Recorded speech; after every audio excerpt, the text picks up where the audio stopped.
and start this super important conversation tonight on International Women's Day.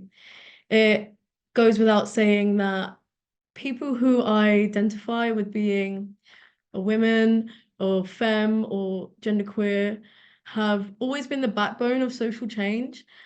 And this year's theme is all about inspire inclusion. So when POCs are part of that conversation, when there is inclusion, then we have greater social cohesion and greater social change. Um, for some of us, International Women's Day is not just one day, it's every day. And, it will be every day throughout history and moving forward, just recognizing and integrating all the work of all types of women internationally. Tonight is about hearing from just a few of those women who contribute enormously to social justice and community work around the world. We have some truly amazing women, and it's really humbling to be here. And I want to start with just remembering why we're here, why these conversations need to be had, and take a moment to honor and remind ourselves that just a year ago, Brianna Gay, who was 16, passed away. And last month, we lost Next, who was a 16-year-old non-binary student from Oklahoma. This is for Masha Amini in Iran and the movement behind her passing. And this is a day for all the women in Gaza right now and for all the women internationally. We are here for them and we're here to honor them and call for those justices. The word woman has evolved to become a term for any and all who identify with femininity. Trans women are women, femmes and non-binary folk get to flutter around this word, and it's all valid. And that evolution was only due to the work of intersectional feminists and their fight for freedom. Intersectionality is recognizing that none of us are free until we are all free. And we do ourselves a disservice when we don't recognize or include the needs of Black and brown women, of trans people, of non-binary folk. Only when we are part of the conversation can we have meaningful movement and meaningful mobilization. And so together, we will navigate through a system that is rampant with racism, transphobia, and misogyny. And we're going to discuss that role of intersectional feminism in social justice and climate justice, because it's more relevant than ever. And I'm so grateful to be here. We're really lucky to have these amazing people on the panel tonight. So let's do introductions. First up, joining us is Katlego K Kolanyane-Kesupile, who is a Botswana-born cultural architect and human rights activist who's been cited in New York Times, Teen Vogue, and Greenpeace. Next up, we have Harriet Williams. Pronouns as well, actually. Kat's pronouns are she, they, and Harriet's are she, her. Harriet Williams is the deputy leader of Women's Equality Party and an active member of Camden Violence Against Women and Girls. She also focuses on projects about young parents, and she co-authored the Young Parents in London Living with Precariousness report from 2018. And our third member tonight is Yassmin Abdel-Magied. Her pronouns are she, her. She's Sudanese-born writer and award-winning social advocate who in recent years has written 5 critically acclaimed books. Yassmin is a globally sought-after speaker and advisor. She challenges Western biases and tackles social norms. Her TED Talk, What Does My Headscarf Mean to You?, has been viewed over 2.5 million times and was chosen to be one of TED's top 10 ideas. And so if you haven't watched it, please go do it. It's very insightful. So check that out. Our next guest is Chantelle Lunt. Her pronouns are she, her. She's a writer, an educator, a PhD researcher. She's also the founder of Black Lives Matter Merseyside, co-founder of Reclaim Pride Liverpool, the co-chair of United We Stand Solidarity Network, and chair of Merseyside Alliance for Racial Equity. And last but not least, Chiara Sarti, and her pronouns are she, they. Chiara is a Cambridge PhD student and Just Stop Oil supporter, such an inspiration to everyone in Just Stop Oil. She was actually imprisoned last year for refusing to ignore corruption, and we need more young people like Chiara in activism spaces. I mean, what a panel. So during this conversation, if you do have a question that you want to ask the panel, please submit it through the Q&A function or in the chat. So that will be sent directly to a co-host, and we'll have a bit of time to ask a few questions. Okay? Because the format is I will ask all the panelists 3 different questions about their experiences, thoughts, and work in social justice. And we'll have about 15 minutes per person. So speakers, keep a gentle eye on timing if that's okay, so we don't overrun on a Friday night. I know I'm trying to get to the pub. So speakers, also feel free to comment or add anything to answers, and just reflect on, and bounce off each other. So, okay, let's start with these questions. Kat, if I could start with you, you do a wonderful job of combining art and activism. And I just want to know what role intersectional feminism has and why that's been essential to social change and climate justice. Thank you so much, and welcome to everyone. Greetings to some of the familiar faces, and hello to the folks who are seeing me for the very first time. As an artist, I do think that there's a responsibility that one has. The responsibility is firstly to self, in order to listen to self, hear what the self is saying, and then find ways of universalizing that. Because more often than not, we're made to believe that we're the only people going through this very thing called life, when in actual fact, there's a reason Black Twitter exists. There's a reason balls exist. There are reasons why folks can be part of social clubs. And it's because there's a commonality that one finds in the experience, that either you're trying to navigate through it and you want to see how other people are navigating it, or you find that it is a space of such great joy that you want to share that joy. You want to become this eruption with other people. And so when it comes to intersectional feminism, that is really what it is. It isn't about, oh, I'm a feminist because I want to fight for Black women. It's not, I'm a feminist because my feminism is about queer femme folks.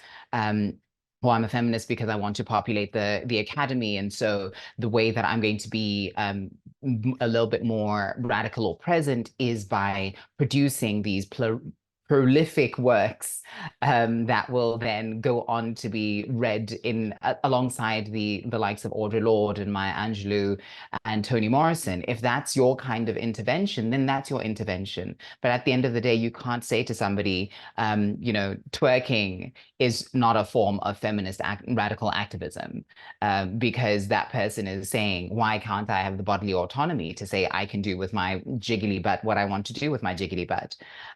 So at the end of the day, that is why I think art as a medium is so important in terms of propelling the ways that people can imagine what feminism is capable of and what feminisms are capable of doing when they come together.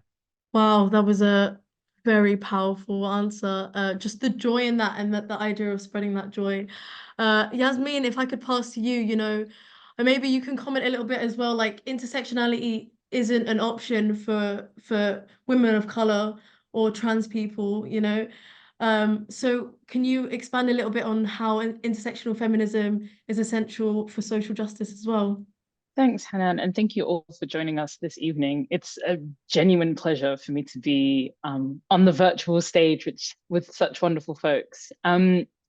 So to me, the question of intersectional feminism and its kind of role in climate justice and social justice speaks to like the role of, well, speaks to the power dynamics around the question of justice, and how important it is for us to understand that for women and for women who live at various margins of intersections of marginalization, like we have to pay attention and understand how they are affected by power, because for us to get justice, we have to be able to address those power imbalances. Like we know that any society that has inequity, and especially any society where the women and the marginalized women suffer from injustices, is a society that is, you know, like the worse things are for women in a society, the worse the outcomes for everybody are. That's just, you know, and when we think about peace processes, like I'm from Sudan, I was born in Sudan, and a lot of my understanding around womanhood and the role of women in this society and the role that women can play in this society comes from understanding conflict in Sudan. We know that like women were a huge part of the most recent revolution in 2018-19, for example, but were completely left out of the peace process. And again, we find ourselves in a very unfortunate cycle of conflict. I would say, in like definitely contributing to that is the fact that women are not part of the peace process. So when we think about what it is to be like an intersectional feminist, or what it is to have an intersectional approach and why that's related to social justice, I would, you know, that's what I would put on the table. The other thing that I think is really important to think about is that climate justice is so tied into our relationships with land and our relationships with resources, right? And again, when we think about, you know, land and resources, that is about power. And if we are not thinking about how women can access power, and women, especially from marginalized backgrounds, are accessing these resources, then we're kind of, you know, we're never going to be really addressing the root causes of the injustice. I'll leave it there. Totally right. I totally agree with you. You know, Chantelle, you've done a lot of work for the Black Lives Matter movement. I'm sure intersectionality has been essential for you there and working on that. Can you talk to us a little bit about that? Yeah, I think as has been mentioned by previous speakers who are incredible, by the way, intersectionality has to be at the heart of our movement, because quite often the experiences of global majority people and global majority women especially are the exception, not the rule. And by that, I mean, quite often we step into spaces that are called feminists, but they only speak to the experiences of the large demographic of white women. And there's no understanding of the experiences of women from the global majority of diverse groups of women. And it's quite often people from those groups who are worst impacted by the climate emergency, obviously globally and here in the UK as well. If we think of the first person to have the cause of death listed as pollution, it was a young Black girl, Ella Adu-Kissi-Deborah. It's often women who have the least power socially who are on the front line and on the border when it comes to the climate emergency and just social injustice in general. And within that demographic, it is always women of colour, it's always women from the global majority who are hit the hardest. And you would think that those who are at risk the most, they should be the people who have their voices heard and who are brought up to the front of social justice movements. But time and time again, we don't see that. And when we flip that to the other side, when our groups and our movements, be it Black civil rights movements such as BLM, fight for justice, the things that we are fighting for, whether it's the climate emergency, whether it's housing, whether it's health, everyone benefits from the things we're fighting for. There's no exclusion in what we're fighting for, but there is exclusion when we are not part of that fight. So there's no justice, there's no movements unless everybody comes along with that. And we mean LGBTQ plus communities with disabilities, everyone has to come along with us. And so intersectionality isn't an option where we're concerned. Intersectionality is the movement, and we can only move forward as one. Yeah, I mean, spot on. Harriet, can I pose that question to you as well? Just intersectional feminism and why it's essential. Yeah, thank you, and I guess good evening. So I guess as a Black disabled woman, single mum, intersectional feminism must be at the heart of everything we do as campaigners and activists. I guess intersectional feminism acknowledges that there are multiple layers of discrimination, and issues such as climate and social injustice disproportionately impacts marginalized communities. To give some examples, cost of living crisis. Women are more likely to fall into debt in order to pay for essentials, and poverty rates are particularly higher for specific women. To give you some stats, Bangladeshi women are 53% more likely, Pakistani women 48%, and Black women 40% more likely to fall into debt. Likewise, disabled people already bear the brunt of care costs and are more than twice as likely to be unable to heat their home, 3 times as likely not to be able to afford food. Women make up 80% of people displaced by climate disasters, and they often face the first to face the impacts of climate change. Also, women are twice as likely as men to be among the poorest of any population, so are most affected by climate-related disasters. Reports show that rising temperatures globally have been linked to poorer maternal health and complications during pregnancies, and an increase in stillbirths. In the UK, 1 in 3 people from minority ethnic groups live in areas most exposed to extreme heat and are more likely to live in deprived areas with less access to green space and gardens.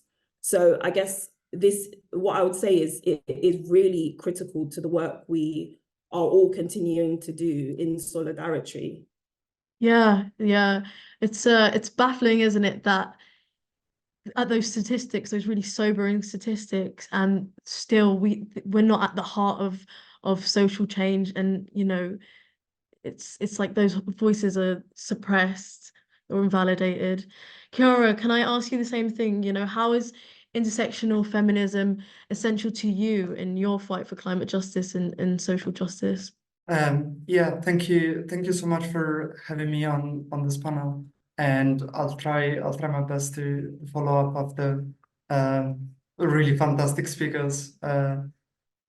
Yeah, so I mean, it's absolutely clear that the way like our society and in particular structures of power like respond to crisis is to just turn around and inflict like unspeakable like harm and evil onto women and people of color and queer people, and in particular people that sit at the intersection of fronts of discrimination. So in the context of the UK, we've seen, for instance, how the financial crisis was used as a pretext to completely shred the social security net in the country, meaning that today, like out of every 5 women that are fleeing domestic abuse and are turning to the shelters, 3 get turned away. We've seen with the COVID pandemic that the death toll was the people of color were systematically overrepresented in the were twice as likely to die of COVID because of deep systemic racism embedded within our structure of the healthcare system. And yeah, in general, women's healthcare in this country is a joke. I mean, what is like access to contraceptives, to abortion, to HRT supplies that the NHS completely bungled, or just the present state of trans healthcare, like in this country, is so beyond ridiculous that like in my own personal experience, I managed to get more humane treatment from a GP in prison than my own like GP here in Cambridge. Like I'm still, it's still, that was the first time in my life I managed to access actual like medication of the NHS. So this is the society, at least here in the UK we live in, and the structures of power we're seeing, and what is coming down the road is just total horror, right? We're living through collapse, and the question is, how will these systems react to just the disaster that is pretty much locked in at this point? So what is going to happen when the food supplies start falling apart? And the reality of the situation that we're in is that everything that we struggled to gain in terms of justice, we stand to lose in the crisis we face at the moment. Thank you. Yeah, I think you're right, is to highlight that it is systemic. It's like systemic violence against women and trans people. So let's move on to our second question for tonight. Kat, I'm going to circle back to you. What do you believe is the biggest obstacle to achieving intersectional social justice, and how do we overcome those obstacles? Capitalism. The primary root is capitalism. And of course, I say capitalism not in this obtuse, far removed way of there's a thing out there. It's like me saying the patriarchy. And the patriarchy and capitalism are bedfellows.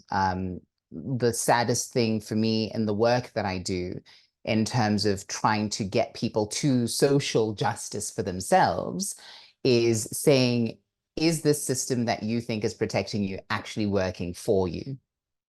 And that is a very difficult question to answer, because more often than not, you then find that that gets people so much closer to realizing that they have been living on default settings, as opposed to the reason why queer and self-expressive people are vilified is because we step in and we say, hold on a minute, I can have fun while being all of these things that I am.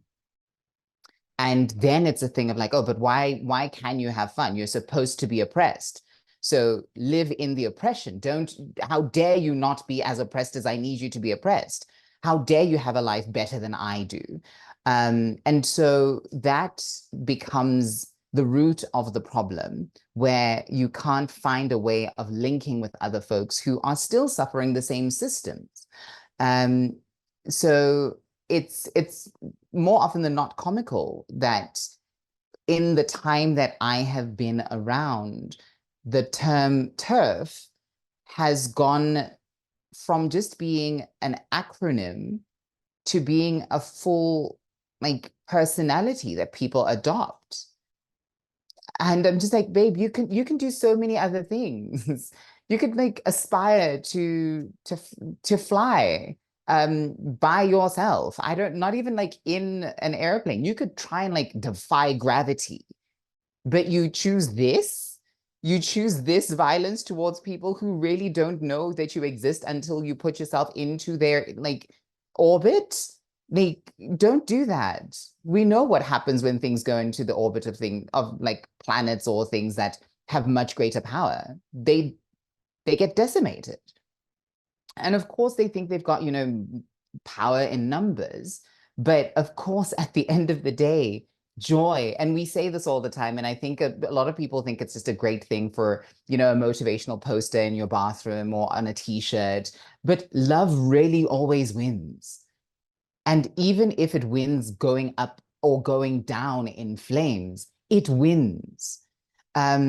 So capitalism and the patriarchy are two of the things that if people were to just try and look at where they find comfort in their location in them, they then can start figuring out how those things are stopping them from engaging with other people. Because if you cannot find a way of seeing the other person as an actual person rather than a potential risk towards your own prosperity, then you are not viewing people as people. And you are then also not viewing yourself as somebody who can go on a 1 month long holiday and still come back and not fear for their lives. That was amazing. Yeah, Kat, straight to the point, capitalism. Yassmin, do you agree? Do you agree that capitalism is our biggest obstacle? I really enjoyed that. Yeah, thanks for, you went structural, you went humor, you had it all. What I would add to the bedfellows there is, white supremacy and the imperialism that comes with it. I think, we live in a time post, formal decolonization that happened in the 50s and 60s for many countries, but I think we haven't, we don't live in a broadly decolonized, genuinely society. We live in a society that is neo-imperialist, I think, in many ways. And so we're trying to challenge structures that are still deeply embedded in a financial system, to your point about capitalism, that are still deeply embedded in global structures that are tied into power structures like the church and so on.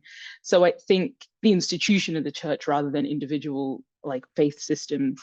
So I think that part of you asked what is the biggest kind of obstacle to I guess to justice more generally and to inclusion.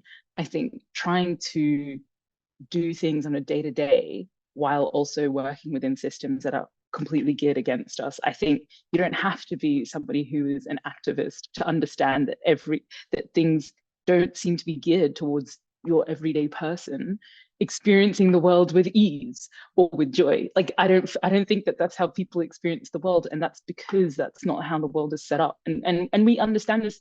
Children understand this without being taught big words or theory or jargon. We have an inherent understanding, and I think predilection towards justice, I believe. And so what we're doing is we're trying to work against these deeply embedded systemic structures. I mean, I don't know if you had a question about creating more inclusion. I think conversations like this are really part of it. I think it's about revealing, constantly reminding ourselves, pulling back the curtain, reminding ourselves that it doesn't have to be this way, that this way was this is a created way. This isn't, I studied engineering. These are not the natural laws of physics. It doesn't have to be this way. We can actually design better systems. There have been examples, there continue to be examples of better ways. So exercising that muscle on a regular basis and reminding ourselves that it doesn't have to be this way, that there are other ways that we can imagine different futures. I think that's part of it. Absolutely. It's that unconscious bias, isn't it? Chantelle, what do you believe is our biggest obstacle to achieving intersectional social justice? And how do we overcome this to create more inclusion? Okay, so once again, just incredible points from Kat and Yassmin.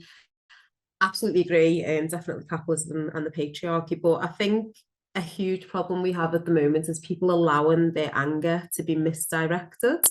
And I think if you are living in 2024 in this capitalist hellscape, if you're on this island with me, and you are not in a constant state of rage, then you're clearly not looking around you. Anger is, where we all should be. But why are you directing that anger to refugees? Why are you directing that anger to trans women who are massively part of the working class and experiencing the exact same things as you? And I speak as someone who, after the, far-right Knowsley riots outside a hotel housing asylum seekers and refugees, went and spoke to the people who hate, people who look like, me and many of the people on this call, and asked them, well, what's the issue? And quite often the issue isn't refugees, asylum seekers, trans women, anything like that. It's this idea that people who have very little, someone is getting one over on them. So someone's getting a little bit more.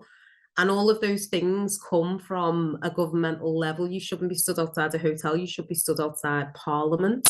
But what frustrates me is in a lot of these arguments, women and children are being weaponized as victims in these scenarios. You know, people who must be protected from people who pose no harm to women and children. You know, look at the homicide rates for trans women, and especially Black trans women. They are some of the women most likely to be harmed, assaulted, and killed. So why aren't you trying to protect those women? Why aren't you trying to protect working class women from domestic abuse, which is most likely to kill them? Or why aren't you fighting against the police with us when we say that the rape conviction rate is less than 1%? Your issue is not wanting to protect women and children. Your issue is that you're being manipulated by those in power, because it's far easier for you to turn against your neighbour and turn against the person sat next to you than it is to turn your attention up there and aim your anger up there, you know, as Kat said, at those capitalist overlords who are pulling all the strings, and get out on the street with us. Because when everyone who's angry actually figures out who they're angry at, if that moment, that light bulb moment comes, which is what the government and the state are praying does not happen, then we truly will have a movement. And that's what we need. We need to unite the working class. We need to unite the left. We need to remind everyone who makes up the working class and the left, which is massively global majority people. And we need to correctly direct our anger at those who are causing so much injustice and pain in this country and globally. Thank you, Chantelle. You're right. You know, when division rears its ugly head, it's just like disastrous to the movements and to the cause. Harriet, do you agree? Do you have any more bigger obstacles? What do you think? I totally echo everything that has already been touched on. And I'd also say some of the biggest obstacles to achieving intersectional social justice is the required effort to uproot racism, misogyny, homophobia, and ableism that run through our institutions and society as a whole. It feels like not a week goes by that we aren't faced with a headline that names yet another system in our society in which these roots are rotten. Every day it feels like we are faced with story after story after story of the ways in which policing is failing women, from rape charges to deceit. The roots of misogyny and racism are spread far and wide within the police. You know, this week, swimming clubs were found to be harboring a toxic environment for women, disabled swimmers and swimmers of marginalized groups. Girls are being discriminated against at school and subject to racial injustice. Recently, a report revealed that Black Caribbean girls were excluded at a rate of 0.12, while it was even higher for girls of a mixed white and Black Caribbean background at 0.14. The physical and mental health of women in the UK is compromised every day by a healthcare system that discriminates against them twice over, with Black women being 4 times more likely to die during and after birth. I feel like the great thing about the Women's Equality Party is we believe that our 7 core objectives are the roadmap to equality. It's not that hard, but it is structural. This can't only be achieved, but this can only be achieved, should I say, through collaboration across party and campaigning lines. Firstly, we desperately need a zero tolerance approach to discrimination across the board. But to set the standard, we need the government to take the lead. Secondly, we need every organization, business, and institution to measure up to becoming, measure up to become racism, misogyny, and ableism will not be properly addressed and eradicated while it strives in Parliament. And many of our institutions, such as policing, are now beyond reform. In order for these institutions to serve us and be truly equal, we need a total uphaul of the current system that's in place. And I guess I'll end with, the Women's Equality Party kind of started to not simply change the caste list in politics, but to change the structures. Thank you, Harriet. Yeah, it's about, you know, we can't reform anymore. We actually have to dismantle. Kiara, I know there's probably every obstacle's been said, but like, what do you find your biggest obstacle is, and how do we overcome this? Yeah, it's hard to add more to so many brilliant answers on this. Yeah, it's definitely true that for instance, what the climate crisis is just another chapter on, you know, a long list of imperialist crimes, and you know, the way we allow it's been inflicted and it's been allowed to go on so long. It's very likely that it's going to be the last chapter in this. The only thing, yeah, the only one I might add is that we just have a completely broken political system here in this country that just makes it impossible to meaningfully tackle any real problem that we face.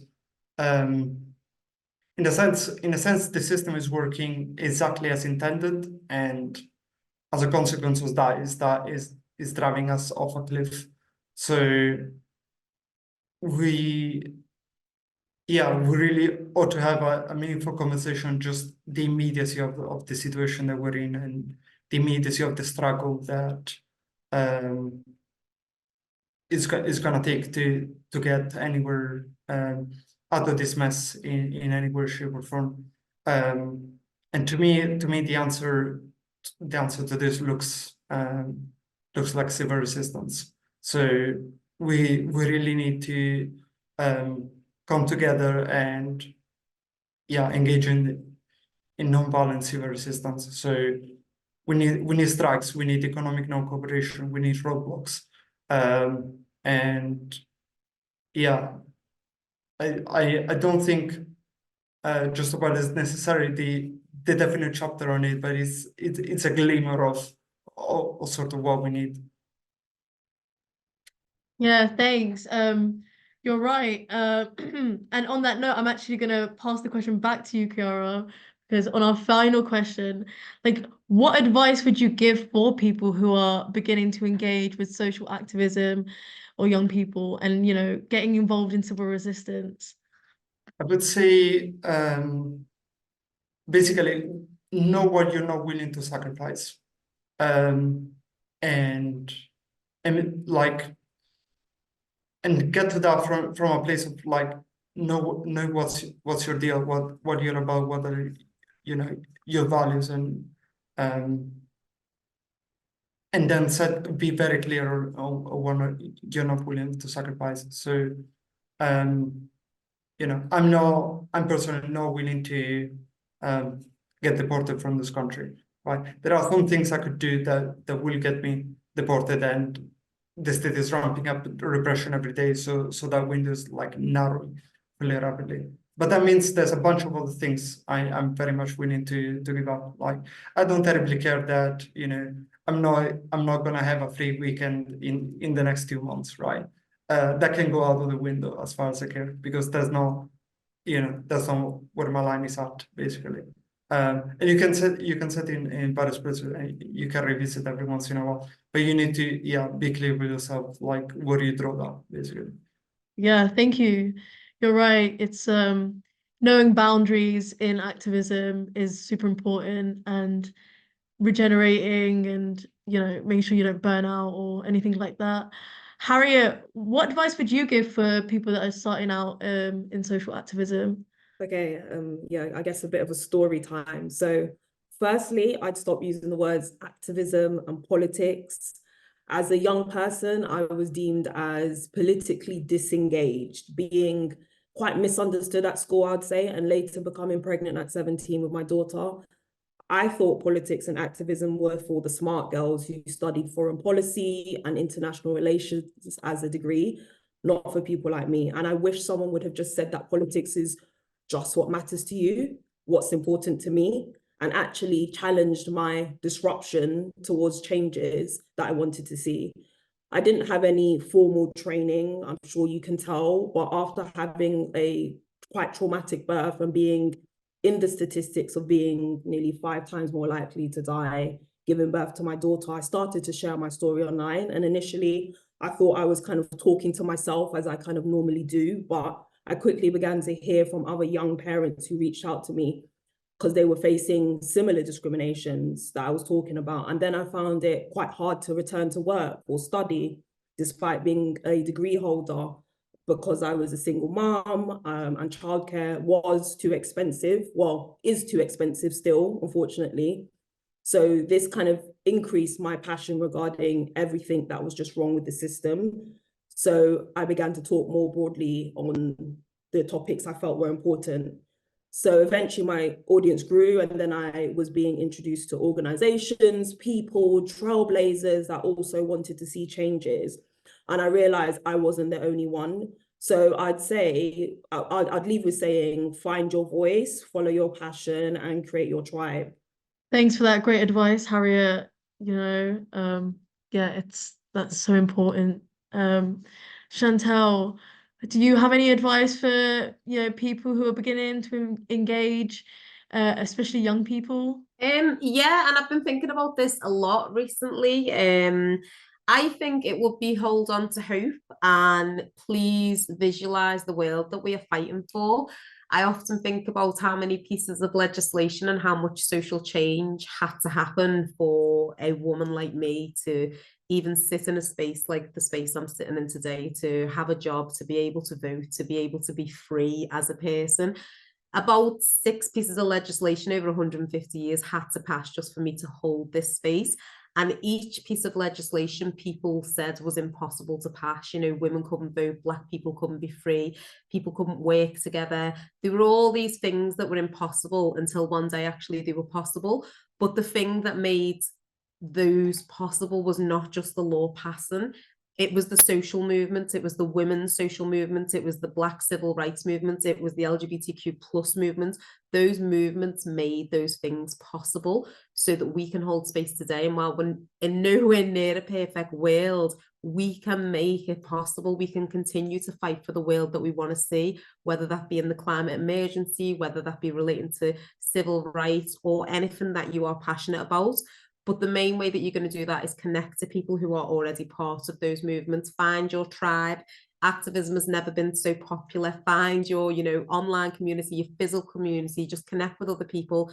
And as everyone said, practice self-care. This is a marathon, not a sprint. Take as much time out as you need, but come back stronger every time. Thanks for that, Chantelle. Yeah, we have to remind ourselves that we fought for literally everything, and there's a community for everybody. Yassmin, do you have any advice for those out there that want to get involved, that maybe are a bit scared? Yeah, such wonderful suggestions and principles already shared by my co-panelists. And so just to kind of build on that, I think really maybe picking up on the idea that it's really important to figure out like what works for you, because our involvement in the movement isn't going to look the same for every single person. And there shouldn't be a hierarchy actually of like what is kind of like better activism or what, like that's not what it's about. What it's about is how are we all part of building a better world? How are we part of like a movement? And so figuring out, I know, for example, that my partner's version of being involved in politics or in activism looks very different from mine. And I could never expect them actually to do what I do, because we're completely different characters, but it doesn't make it any better or worse or any more valuable or less valuable. So really think about, what do you enjoy doing? What gives you strength? What fills your cup? And how could you bring that energy to the movement? Because we do need all of it. Like a world is a world because it has all of the different things, not because everyone's doing the kind of the same thing. So really, really invest in thinking about kind of what works for you, and find ways to do it in a way that is energizing rather than only depleting. Because as Chantelle said, like it's a marathon, but it's also like a relay. We're all kind of holding the baton for a little while and then passing it on. And we're going to do that for decades and decades, and we will continue to. And also, as we've seen, just because something's been won, it doesn't mean it'll be won forever. We just have to continue pushing. It's like pushing something uphill. We're working against this kind of almost sense of gravity, but it's not gravity because it's not it's not physics. We can actually get there. But I guess the point being is like understanding that the work will be there when you come back. It's okay to take, if you're somebody that's been doing this, I look at my comrades and have been doing this since like the 70s and 80s, and we're in the mid 2020s now. You know what I mean? Like, if they burnt out in 1975, like, well, I don't want them to have burnt out in 1975. I want them, I want to learn from their wisdom today, and to kind of be able to work alongside them. And so the kids that are born in, like, which blows my mind, in the year 2010, and they're now on the streets or whatever with us, all like agitating, and I want to be alongside them in however many decades, inshallah. May God give me a long life. So I guess, like, thinking about reframing our understanding of what it is to be in a movement. And also, maybe the last thought I would have is, like, and this is maybe part of my own growth and understanding of intersectionality. It's like, no movement is competing with each other for attention. This is not about one being more important than the other. I'm Sudanese, and so sometimes there is this urge to be like, oh, why don't people care about what's happening in my country versus other places in the world? But actually, it's important to focus on, well, we're not free until we're all free. And rather than thinking about competing for attention and resources, that is the scarcity mindset that a capitalist society thrives on. In fact, what does it look like to be working in abundance with each other, and coming from a place of abundance, and coming from a place of strength, and finding power in the movements alongside one another? Well, yeah, it's just about finding your role. And I love that relay metaphor as well. That was really great. Kat, I'm sure you've got some great advice to share as well. What are your thoughts? I'm really appreciating how everyone's managed to touch on, I guess, the things that turn into like my diatribes. But more than anything else, there's a need for education. Nobody needs you to become an expert, but just educate yourself. Learn the whats, the whos, the whens, the hows. It's sad when somebody thinks that they are the founder of a thing wherever they are. And it's like, no, chances are either that person or the people who started that thing got bought out, or they got killed, or they got disappeared, or they are still here, but they don't have the energy anymore to do that. And so because their story wasn't chronicled, you feel as though you are the first. And now you think that this responsibility falls upon your shoulders. So just learn, try and figure out what happened, what is happening, and where it's gone right and where it's gone wrong. Because again, in the different times, your opponents are not the same. Their goal might be the same, but their strategies aren't always the same. And so when you've got people trying to tell you that do this because this is the only way to succeed, question that. And if you go into activism without a questioning mindset, questioning yourself and what you say and how you speak to other people, questioning yourself and what you think and how you think of other people. As Yassmin was just saying, there is no hierarchy of struggle. There's no hierarchy of oppression. But more often than not, you then find that your own internalized biases that you might not have even thought were biases to begin with start impeding upon the ways in which you can be of service to the greater justice movement that you want to go into. I have said, and I'm always I admire folks and the strategy that JSO does of saying to people, this is what we would like to do. This is the risk. Are you willing to take on this risk? Some people are willing to take on the risk of being out in the office because, why have this job if I'm not going to be able to be my full self? Some people are willing to take on the risk of gluing themselves onto signposts. Some people are willing to take on the risks of talking to their family in the voice that is their voice, at the risk of losing that family. But the fact is, how find the thing that says to you, it is a risk worth taking. And if the risk isn't worth taking, don't judge yourself for the fact that it isn't worth taking. Find another way, find a space to pivot to. But you can't do any of those things if you only ever feel as though to be an activist is to be a martyr or to be blacklisted or to be all of these other things that, yes, in a previous time, those were the tactics that were being used by the systems at that time. Nowadays, you can be very well employed and still be silenced, right? So find the ways of making the impossible possible. And sorry, I'm literally trying to not move the fly and not kill it. But as Chantelle said as well, like there's such a great history that comes with liberation. And it isn't, Yassmin said it, it's not momentary. And Harriet said it, it's not a matter of like feeling that you're smart. This thing of activism, and I always say to folks that activism is born out of a dissatisfaction with the status quo. And sometimes the status quo works for you. You're pretty enough, you're tall enough, you're skinny enough, you're well-spoken enough, you're well-traveled enough, you have you have all of the family enough. But then there comes a point where it's just like, but why should this be the limit? Why should this be what we say is enough? Because that means there's a cap to what is possible. So again, I will close off by, citing Kiara.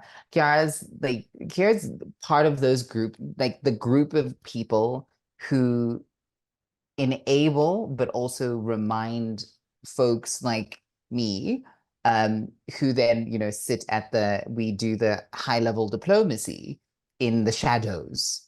And Miss Lady Phil actually said this yesterday, that yes, there's multiple levels of this, and it's not a hierarchy. It's just that it's different spaces.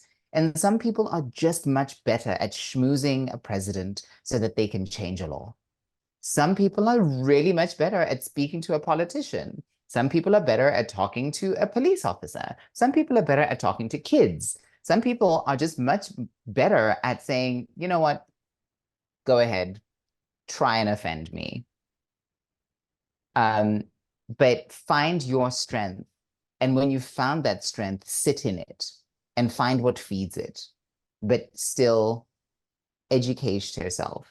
Just come back, because what they will always try and break down is the fact that, oh, you don't know enough, or you think you're the first, right? And of course, that's attacking the ego. So find ways of just knowing, and in that knowing, question. Knowledge and the pursuit of knowledge is not a journey with a destination. Yeah, you're right. It's easy to sit there with a glass of wine and intellectualize everything that's going on, but moving to action is a whole separate thing. But thank you so much for answering those 3 questions. Now on to our Q&A with the audience. So we're going to do like a quick fire round, if that's okay. I'm going to ask the questions, and maybe just to give me a little hand if you want to answer it, jump in, or I can direct it to someone. I'm so sorry if we can't answer everyone's questions. We got a whole bunch, so thank you. Okay, so question number 1 from the audience. Someone asked, yes, down with capitalism, but how do we destroy capitalism? If we can answer this. Anyone up for it? Who wants to take it? You need to know what it is. You can't destroy a thing that you don't know. And of course, yes, you You'll say, I'm a freelancer. I don't work for a corporation, but in what ways are you doing your business? If you can afford to, like, yeah, help that farmer collective and barter your trade.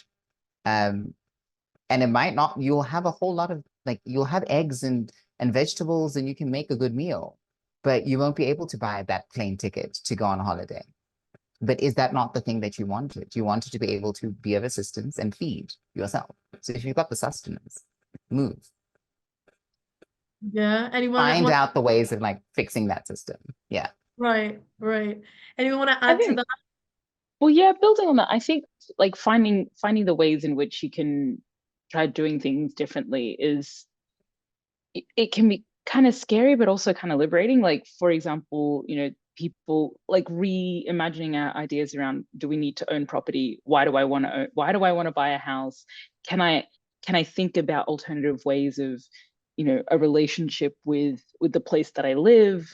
Can I reimagine, the ways that I think about money? Can I reimagine my relationship with the idea of credit and debt and so on? Obviously, all within your means, but I think really trying to challenge the kind of assumptions and things that we take for granted, and even the goals that we have in life.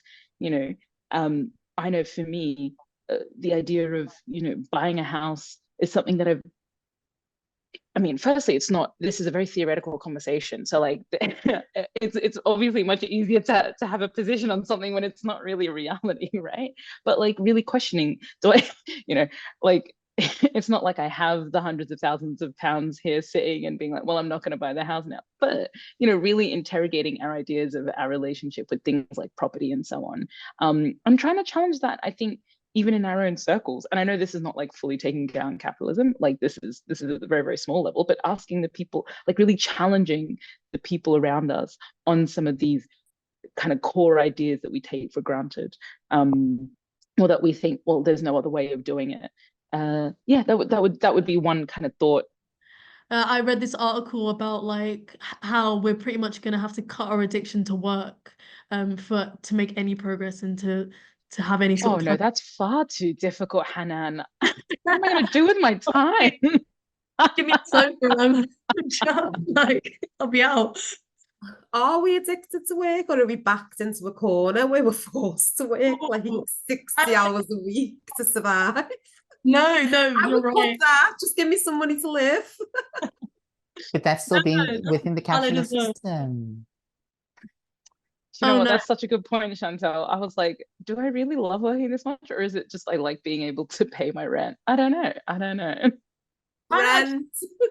Sometimes I'm like, when I don't work, do you not get like a little bit of guilt? Like just internally, I'm like, oh, okay, just me. No, that is capitalism. Like that is this, we've been trained from school Yeah. to constantly be striving towards making money. And if if you take a little bit of time off for self-care or have gaps in your CV, that's frowned upon.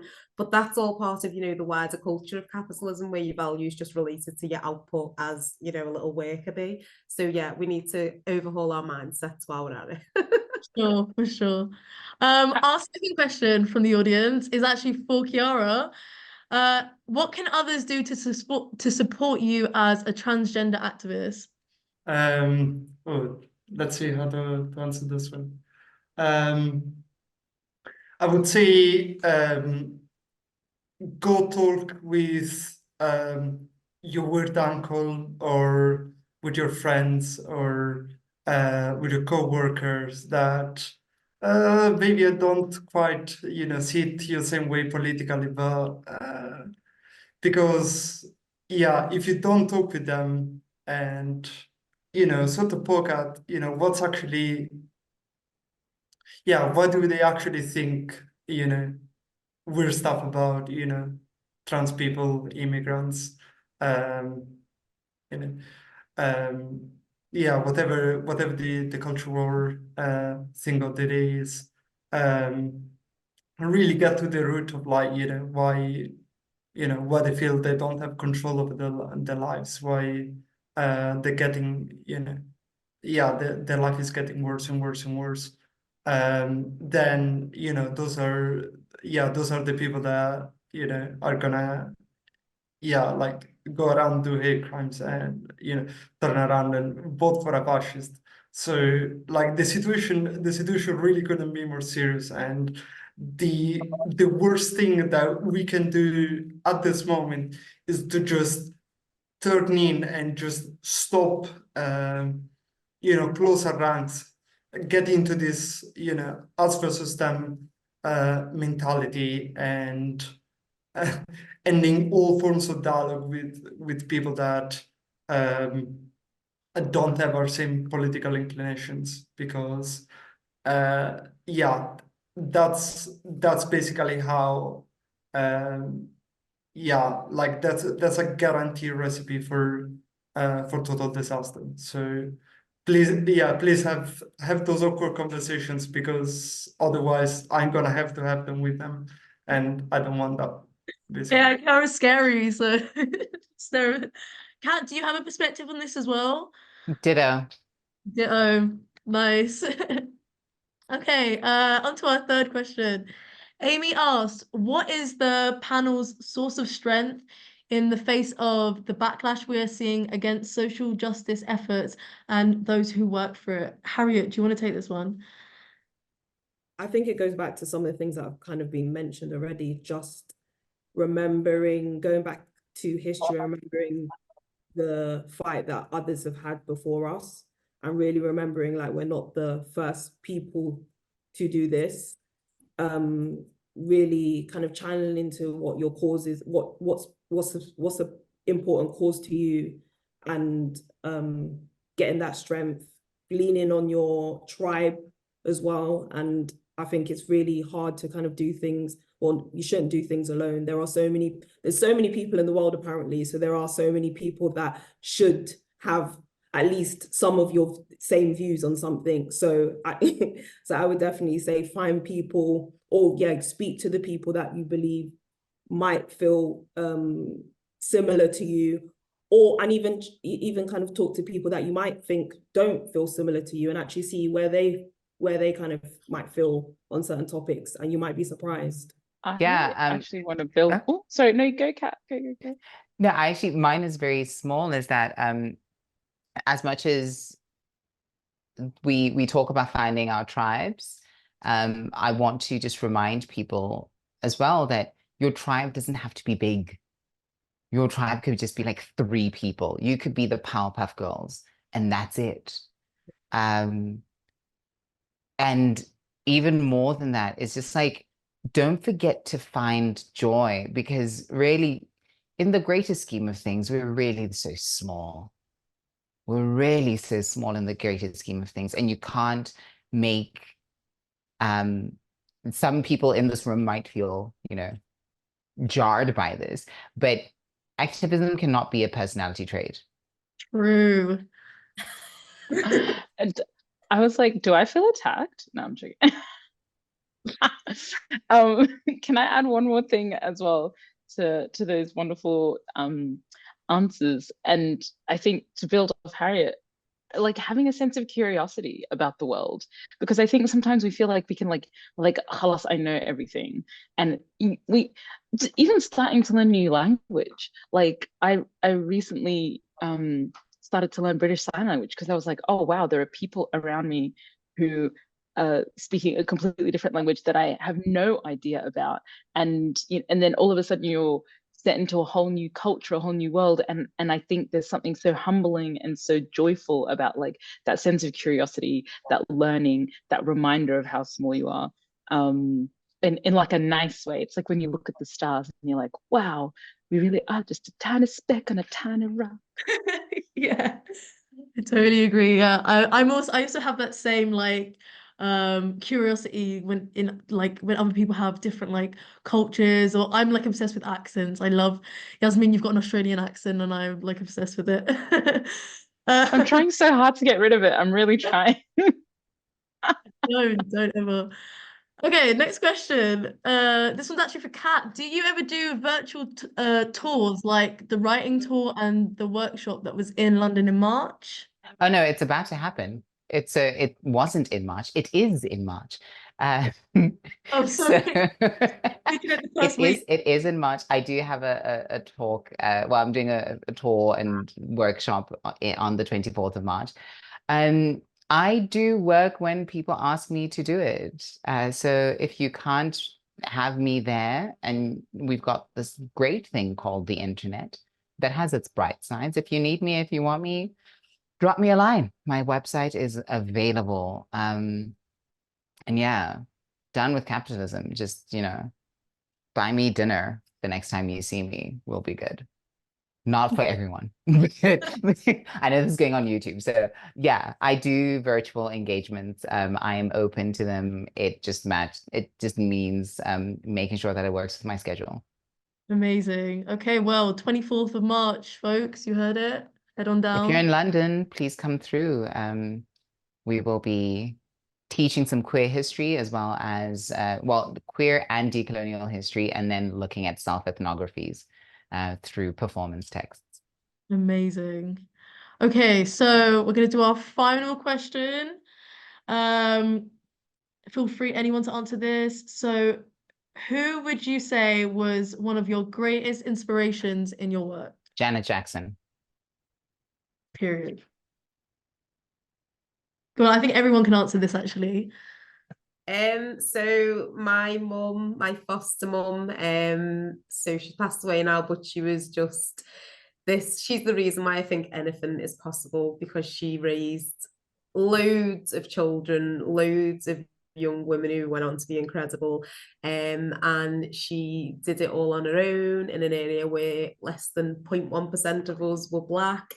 And she literally just used to tell us to walk with our heads held high. It doesn't matter how the world treats you, you hold your head up high and put one foot in front of the other. And I think, activists, as has been mentioned, they don't have to be people carrying megaphones. Like, my mum organised community events, and there was this unspoken rule in our house. Even though she fostered kids, there were loads of kids in our estate who didn't have anything. And it was always, if you turned up at Joan's table, she'd give you food, she'd give you clothes, she'd get you clean and get you to school. And I just feel like that generation of people, I want more Joans in the world. She's not here anymore, so someone needs to step up and become a Joan, just give something back to the community and be amazing. I think that'll be you, Chantelle. You should be the one. Harriet, who is your greatest inspiration? I want to say the same thing, Chantelle. I want to say my mom as well. International Women's Day, Mother's Day on Sunday. But yeah, my mom is amazing. She's one of those, like, considering she's like, not, African, like Nigerian born and all that type of stuff, but she literally went against the grain and just told me to do whatever I want to do in life. And she really has supported me to be where I am. But I would lead onto that and also say Nina Simone.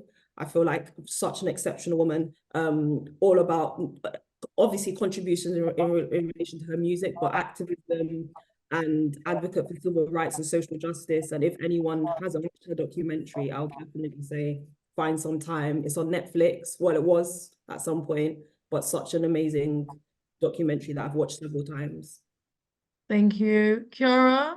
I'm gonna have to go with my mom as well. I know it's not a new answer to this question, but Jesus Christ, if I think through, like, all the shit she had to put up with in her life and from me when I was a teenager, like, absolute sin. Absolutely. And Yassmin? I feel like I'm breaking with tradition and not saying my mum, although my mum's great. Janet Jackson's not my actual mum, by the way. I think so.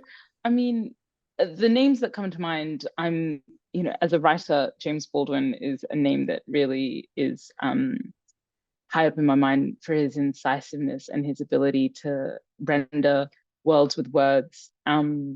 But also, I think, from my faith, and again, I'm breaking with tradition by nominating men, but the Prophet Muhammad ﷺ, is a figure that I often, in times that are very difficult, turn to for inspiration, because I'm like, in my belief, the closest example that I can think of is somebody who was not perfect, nobody's perfect, but tried to live a life as close to the values that I try to uphold. But I will also add his first wife, Khadija, who was the original VC, because without her money, he wouldn't have been able to spread the good word, as it were. But she was a big deal businesswoman, and she was the reason he had a job, and was able to talk about, you know, the faith that he wanted to share. So also his wife, yeah. Thank you. And yeah, I'm going to say my inspiration as well. And actually, I'm going to go back to the theme and I'm going to say it's my mum. Hopefully she's watching this as well.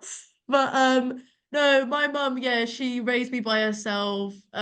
She, you know, raised me and my two older brothers in the UK. You know, she was an immigrant from Morocco.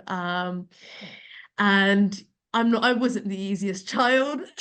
But yeah, I love her so much. So for sure. I feel as though I just need to put a disclaimer out there. Like, my mom is like one of my biggest fans. So I dig her. Everyone seems to have very good relationships with their We're mothers, really tight. mashallah. We're really tight. Yeah. But I must tell you, like, Miss Jackson, if you're nasty, Mm, I love. nice. everywhere. Like, sorry. you want the politics, you want the arts, you want the sex appeal, you want the empowerment, you want the Yeah. sass, you want the privacy. Miss Jackson, if you're nasty. Hello. I feel like I put so much pressure on people once I mentioned my mum. Like everyone was like, "Is my mum watching?" Mum, it's you. Trying to win some brownie points for sure. Okay, well, guys, thank you so much for being here. This was really, really an important night, and thank you for everyone who sent in questions and for tuning in on a Friday night.